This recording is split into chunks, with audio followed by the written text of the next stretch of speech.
Dan and I are underway to heading back up to Luganville in Vanuatu, where he's going to rejoin Uhuru, which is the boat he works on as a chef and crew. Dan had about 3 weeks off, and he joined me on Gek sailing around Vanuatu, and now it's time for him to go back to work and for me to prepare Gecko, because pretty soon I'm leaving and sailing up to the Solomon Islands. Preparations that I'll be doing in Luganville include giant freshies provision, fixing a couple things on my boat, and there is one fun thing that Dan and I are going to do, which is to dive a wreck.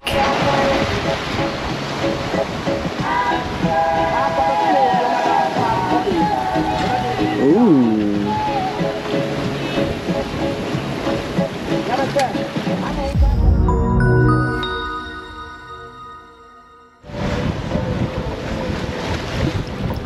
As the day progressed, the wind slowly backed, and it was eventually time to set the whisker pole.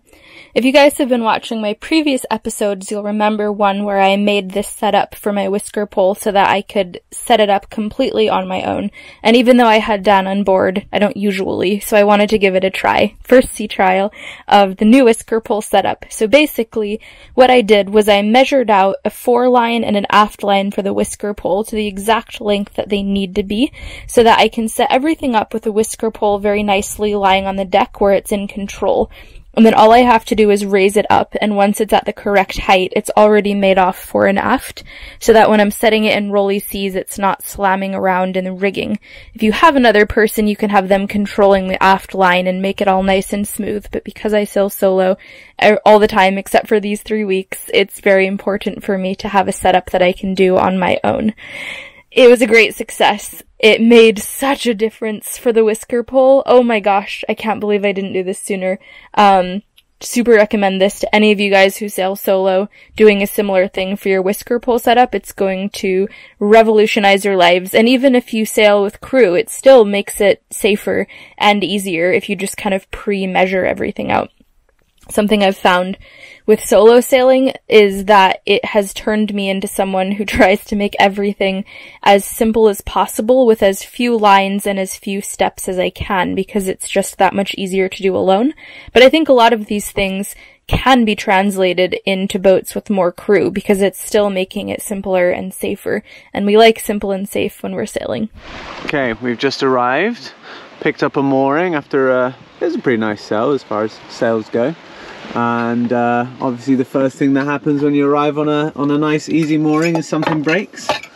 So Holly went to pump water and the little spigot snapped, so we've got the snap spigot there, and then she went under, shut off the seacocks, and then we found it snapped out of this bit, so about an inch of it is stuck in there, kind of quite corroded in, and then we've got the other spigot, so we've got to try and figure out how to make that work so that we can get our sink back in order. So after 5 minutes of trying to fix it, we decided to go ashore and get a drink. To the ball!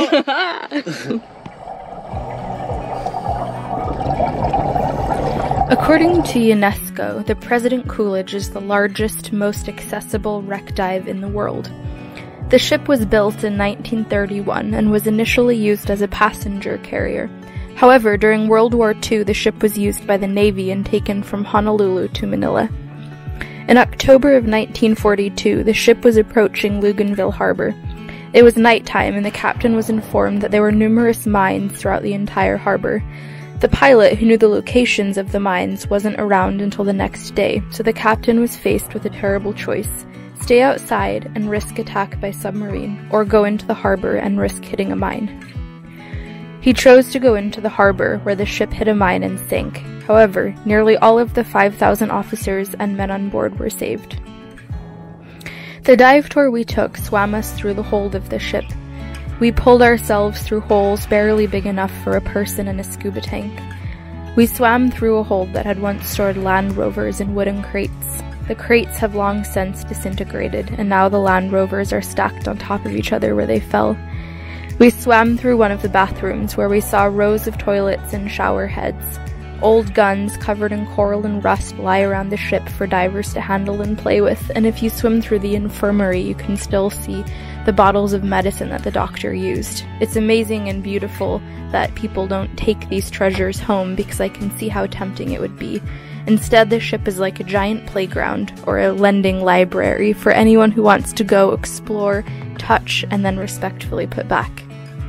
Swimming through pitch black holds that were only illuminated by our dive lights, we were startled when we saw these familiar shapes in an alien world. It's definitely one of the coolest dives I've ever done, and if you're ever in Vanuatu, I completely recommend diving down through the hold of this wrecked ship.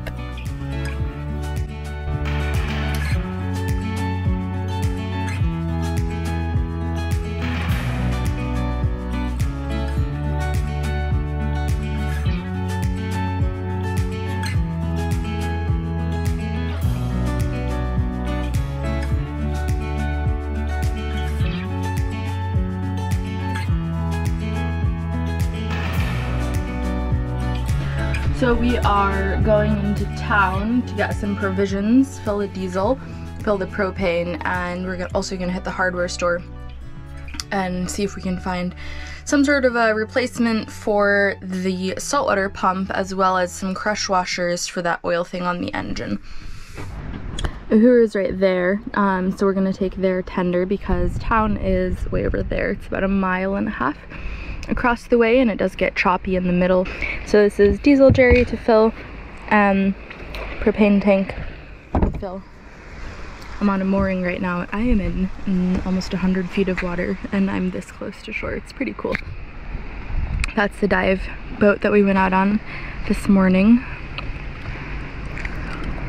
And here comes Dan to pick me up. There. That way? Okay.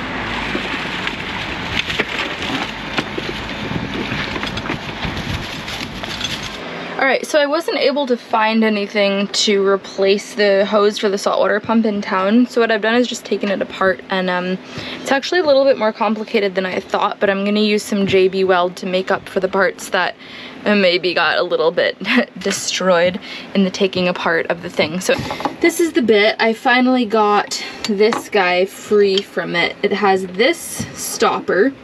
The old piece that I've just thrown out was a little bit mushroomed on the end so that this guy didn't slide off of it. I'm worried that if I try to mushroom it myself, I'm just gonna mess it up even more because it's really old. And everything was just covered in a mountain of corrosion. I mean, look in the sink and on the cutting board, it's just all salt. So what I'm gonna do is clean this out really well because it's still got a lot of salt in it. Clean this guy up really well, and then I'm gonna JB Weld this onto here, and then that just ensures that it's not going to leak pretty much. I know JB Weld probably you don't want to use it if it was like a freshwater pump that I drank out of, but saltwater I just use for doing dishes, washing things, so I think it's okay if it's not necessarily like a food grade thing that I'm putting in there. And I really couldn't find anything that came close to working to replace this in the hardware store. There's a little bit of a language barrier going on. Alright, so what I've done is I've taken this JB Weld and kind of rolled it into a snake and then put it around this guy, and then once this is dry I'll slide it in and then I'll JB Weld over the top here. So I'm just gonna let this sit and harden. For those of you who don't know what JB Weld is, it's amazing. They make a metal one, they make a plastic one, they make an underwater epoxy one. This is the plastic one. This is what it looks like, and it's just an amazing product. I bought I have 2 of the plastic ones, 1 of the metal ones, and 1 of the underwater epoxy ones, and it saved me in a lot of different situations, so I would definitely recommend grabbing some at your marine shop and having them on board for repairs like this. It's just a really nice versatile thing to have. Okay, so I've taken the JB Weld, I've rolled it into tubes and put it around this guy, and then there's an O-ring on either end, and I'm kind of just smushing it all together. Alright, I've got this back in here, JB welded up, so now I'm just gonna stick it through the counter. Alright, I just got it all back together again, and it's definitely lower than it was by about this much, which is really annoying. But for a temporary jury-rigged fix, it's gonna be great. I have my saltwater pump back, I can do my dishes again, which are piling up. There she is. It is new, except a little bit more annoying. So it is 3 days until I clear out of Vanuatu. It's pouring rain right now, but I do need to go in and do another provision. I'm going in with Dan. He's back to work on Uhuru. We're gonna take the Uhuru tender over because it's 1.5 miles across the way. Collecting mad rainwater right now.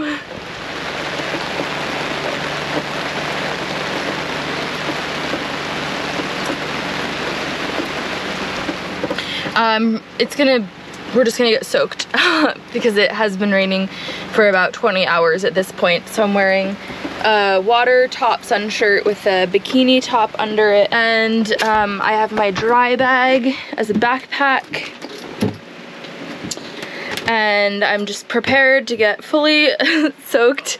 I'm just buying freshies at the market today, so that's okay if they get wet. Alright, I just got back from the market. It was a wet one. I wore my full fall weather gear, rain pants, rain jacket, and then it was just a little freshies run that I did. All the locals here have the same enormous rainbow umbrella, which makes it really beautiful to walk around downtown and see all these women in their beautiful flowery dresses, all dry underneath their rainbow umbrellas, and then me in my neon yellow reflector pants and a leaky rain jacket, just slodging through the water barefoot with a bunch of bags on my back. Anyway, very successful trip. I got freshies, I went to the market, got some, okay, this is my #1 staple food, SAO crackers. Anyone who sailed in the Pacific knows about these things. They're usually the cheapest cracker available, and they're good.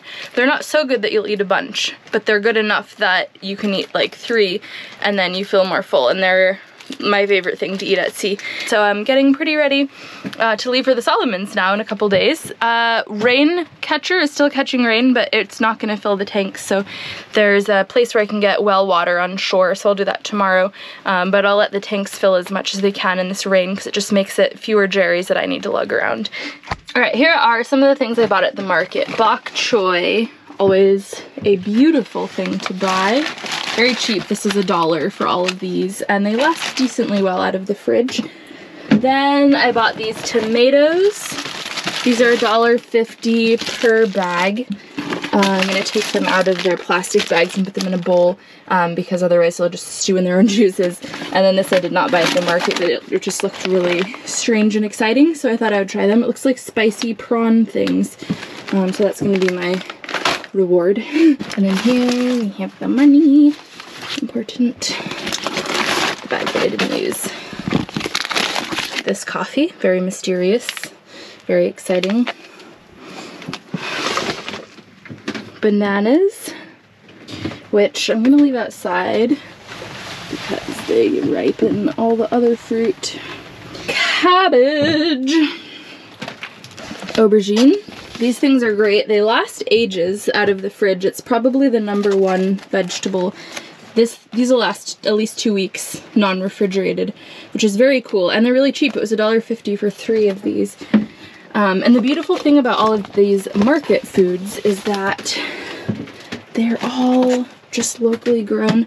And then I bought a metric shitload of pamplemousse because they're my favorite. There's 2 types of pamplemousse here. These are the pink ones. You can tell because they are lighter colored and they have a little bit of pink here. And then there's other ones, their skin is slightly darker and they're green inside.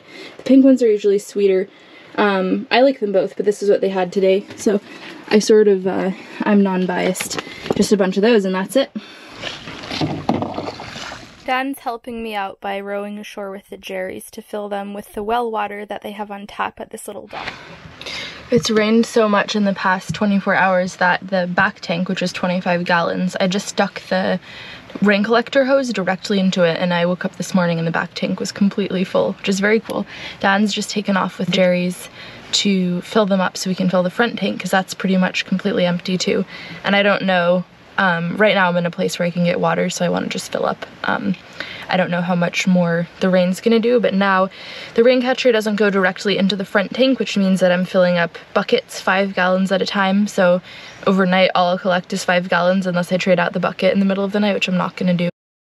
topping up the tanks is something I always do before I head out anywhere, because since I don't have a water maker, fresh water is always a very precious and limited resource.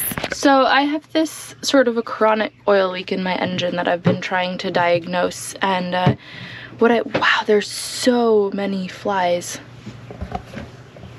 Fly, fly, fly, fly, fly, fly, fly. Counted that one twice.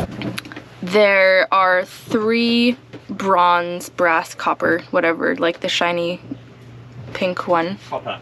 Copper. 3 copper washers.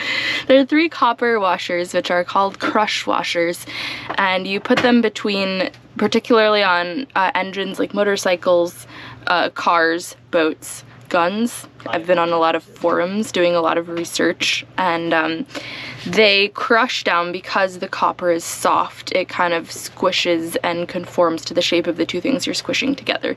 And I'm missing one of those, and that's why I have this leak. And the thing with crush washers is that once you uncrush them, you have to sort of reset them if you're going to reuse them. So the other day, Dan and I went around for a long time. We went to about 5 different places looking to buy these washers. There's a little bit of a language barrier, and there aren't that many resources in Vanuatu, so we weren't able to find them. So what we're gonna have to do today is softenize the crush washers. That's a word. And for the 3rd one, we couldn't find it. We couldn't get more, so we're using kind of this cardboardy doodad guy. Fiber washers. Fiber washer. And we're gonna put that in there too, and hopefully this will solve the oil leak problem. Obviously I should get new ones, and I will once I'm somewhere where I can find them, but the goal right now is to stop the oil leak. How do you know when it's almost out? It's hard to tell. That's what makes it so exciting. So if I keep it pushed in, when I unscrew it, they're not going to drop, right? It'll be when I pull it out that they'll drop. Okay. Yeah. But it goes for a while. Was it 11 mil? 14. Super wrong.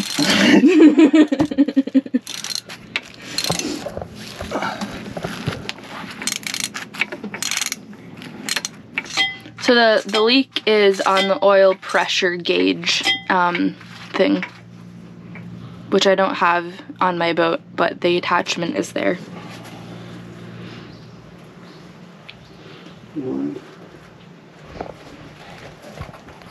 So Dan, what happened? These are my treasures so far.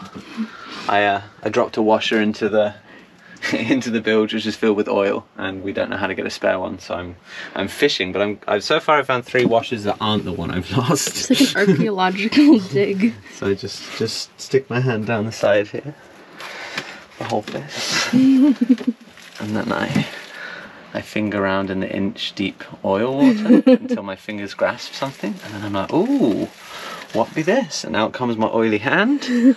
And we found it! Oh my god! We found the copper washer that I lost. Wow, good job. So now maybe we can find a spare one too. I should go hunt for the Loch Ness Monster now. Oh my god, look. I got 3 flies mowing at my wound. Oh, that's disgusting. They're just in there. Oh. Wow, there's We should burn an incense. Oh, smart. More gold. We found more gold, Doris. This one was hard come by. Well, I'm in the deep now. I'm in the deeps. The thing is, in New Zealand back in November, so 9 months ago, that entire bilge was clean. The engine was out. And these are all things that have fallen in there since, which I don't even remember how, what, when, where, why. So in the 19th century, this is actually how pianists used to work on their finger dexterity. Beethoven credits his finest work with the finger searching of the bilge.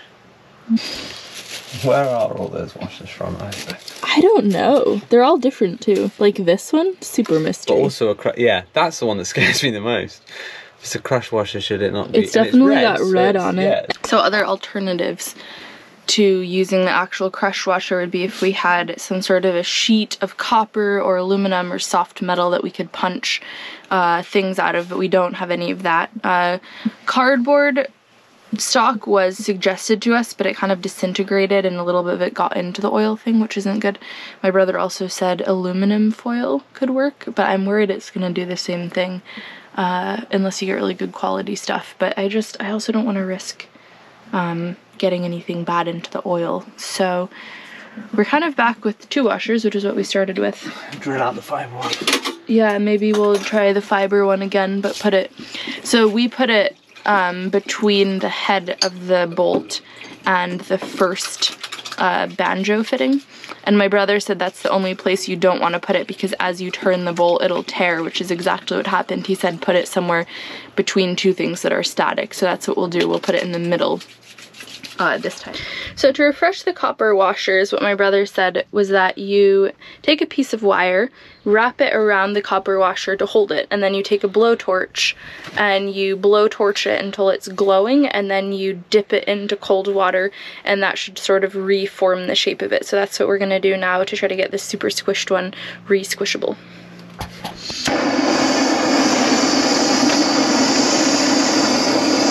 Slowly heated? I think slow is pro. Oh, it goes fast. Oh, that does look better actually. Yeah, it's popped for sure. Yeah. More light heat? Yeah, I think like really slow and far away from it, so it just gently warms up instead of being right in the flame. Patience, young Padawan. Yes. All this stuff came off of it. That was really cool. Oh, now it looks... Look at this bad boy now. Brand new. Damn. Thanks, Chris. Yeah. Sick. Great. Alright, so I'm not saying whose fault it was, but somehow the washer, okay, it was here, and we were gonna drill it out, and then it got flicked, and it flew from here. Hit my body. Into the engine. And disappeared. It's hard to believe. It does seem hard to believe. So then I was trying to think what else is soft metal, and I realized that cans have plastic on the inside, but that's easily blowtorched off, and they're a soft metal.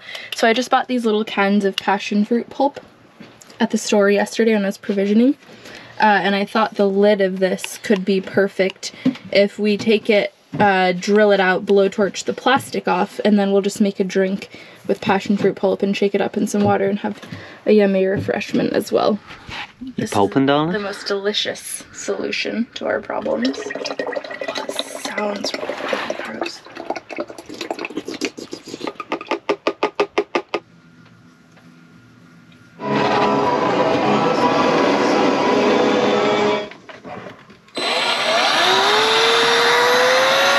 So we messed up a little bit on the first can lid. The metal ended up tearing, but then while we were looking around for a file, I found this piece of metal where the holes are exactly the same diameter as what we're trying to do, which is an insane stroke of luck. So what I discovered was that if I pressed this on top of the can lid and used it as a guide, it kept it from tearing. So we have opened another can of chickpeas. We're gonna do hummus for lunch anyway. We're just re-burning the can lid right now, and then we're going to use this new method to make a really nice clean hole. And the reason I'm not sizing it up is because it would be really hard to get it centered, and this actually works. The other way we did it that we messed up, we did size up like you're supposed to. Don't worry, I'm right on your fingers. Moment of truth. She's looking okay. Not my hand. What we've been doing is filing it down, hammering it down, and then re-drilling it out.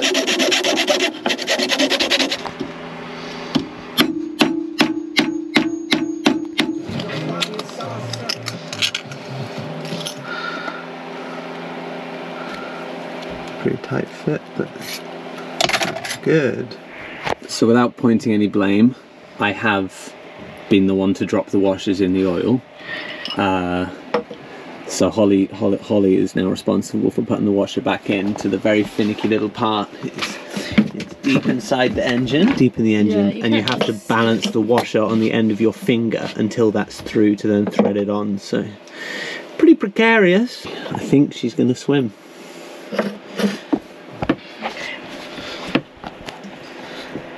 If it wasn't for copyright issues, we'd probably have Eye of the Tiger playing in the background right now. I don't like this. It's okay, we'll just fish it out if you drop it. Oof, movements are happening. We're doing some twisting. How's it going? I think it's going in, but I can't We think it's in, but she can't quite tell. Huh. Wow, I feel like there's a joke there somewhere, but I can't find it. I can't think what it would be. No. Yeah. Are we on? I think so. Woohoo! You get it in? Listen to that sweet sound of the ratchet Oh. with resistance against it. As long as you're not undoing it. Okie dokie, we got everything assembled finally after many false starts and droppings of things.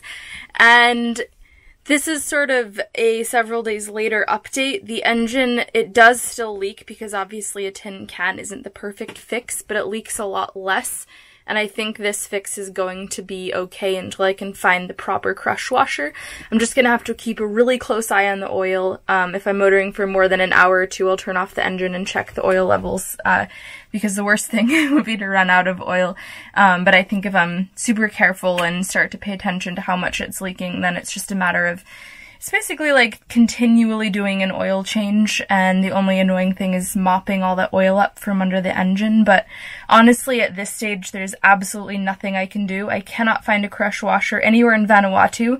The Solomons is going to have even less stuff than Vanuatu, so my next best bet is to find one in Australia. I've already asked a couple boats if they have any, but no one has one in the right size, so it's just sort of a bush repair, but at least now I know what the problem is, and I'm sure once I get to Australia it's going to be really easy to find exactly what I need. Thank you for watching this week's video. I put out new YouTube videos every 2 weeks on Mondays, and for my patrons, you guys get a snack on the weeks that I don't put out a full-length YouTube episode. Thank you to my patrons who are supporting me and making this trip possible, and thank you to everyone who gives me donations on PayPal. You guys are pretty much my primary source of income and the only way that I'm able to continue doing this trip and continue making videos about what I do so I can share it with all of you. If you would like to become a patron, my Patreon is patreon.com/windhippie, and for one-time donations I have a PayPal, paypal.me/windhippie. I also have a merchandise shop if you're wondering what to get for people for gifts for the holidays. Actually, never mind. Oh wait, yes. Then try some Wind Hippie merchandise. It's pretty cool and there's something for everyone. Links for that down below. Thank you, Tish, for helping me remember when to do another edit and post these things online. She helps me. She's like my manager. Thank you guys for all of your comments. I love reading them. They're all very nice. And yeah, that's pretty much it. Patrons, I'll see you next week with a snack, and YouTube people, I'll see you in 2 weeks with another full-length episode.